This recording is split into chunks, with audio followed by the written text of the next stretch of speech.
Monsieur Valéry Giscard d'Estaing était cet après-midi devant une foule impressionnante, porte de Pantin à Paris. Ce rassemblement s'est voulu le plus important de toute la campagne et de tous les candidats. Sur une tribune drapée de tricolore, le candidat Giscard d'Estaing a fait le bilan de son action et a lancé un appel à l'unité de la majorité. Il s'est notamment déclaré prêt à rencontrer Jacques Chirac avant ou après le second tour du 10 mai. Bref, un discours dominé par le thème de l'union. La famille gaulliste est l'un des grands courants permanents de la politique française. Elle a toujours servi la France, dans la guerre comme dans la paix. C'est pourquoi j'ai besoin de son concours pour assurer le maintien des institutions de la Ve République. Oui, Jacques Chirac a eu raison de défendre les idées de liberté.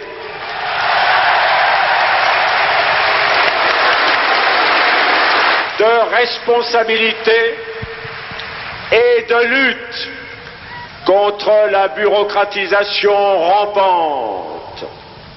Oui, les candidats de la majorité ont eu raison de souhaiter une France forte et active.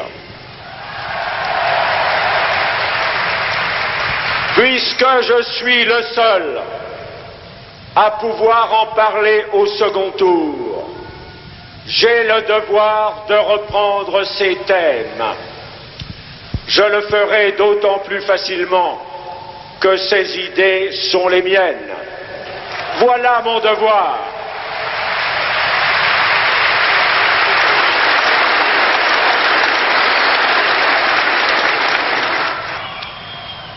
L'angoisse m'étreint le cœur quand je pense à ce que nous pouvons espérer être et à ce que nous risquons de devenir.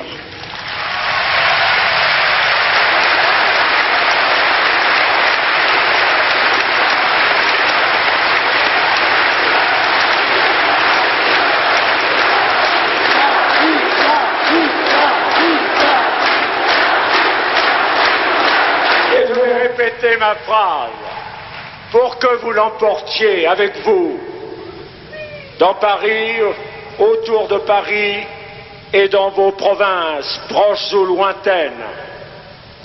L'angoisse m'étreint le cœur quand je pense à ce que nous pouvons espérer être et à ce que nous risquons de devenir. L'angoisse pour la France, mais aussi l'angoisse pour vous. D'un côté, dans le ciel, les ailes noires des oiseaux qui portent les mauvaises augures. Et de l'autre, la société de l'espoir.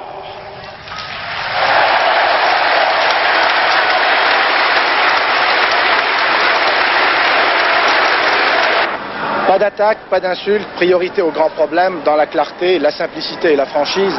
Voilà les conclusions que l'on peut tirer de ce discours politique, considéré comme l'un des plus importants de toute la campagne. Comme il l'a dit il y a quelques jours et comme il l'a redit aujourd'hui à Porte de Pantin, Valéry Giscard d'Estaing a cessé de faire campagne pour lui, mais pour la France, car a-t-il dit, c'est son sort qui est en question. Cet après-midi, Valéry Giscard d'Estaing a dialogué avec Madame la France pour reprendre son expression. En multipliant d'autre part les gestes de conciliation en direction des gaullistes et en présence de nombreux parlementaires et ministres RPR venus le soutenir, M. Giscard d'Estaing s'est engagé à tenir compte de leurs aspirations. L'union est devenue la priorité des priorités pour résoudre les problèmes de demain. Et si l'on en juge par l'accueil que lui ont réservé plus de 120 000 personnes ici, on constate que ses propos sur l'union de la majorité ont été très applaudis. De la Porte de Pantin, Norbert Balit, TF1.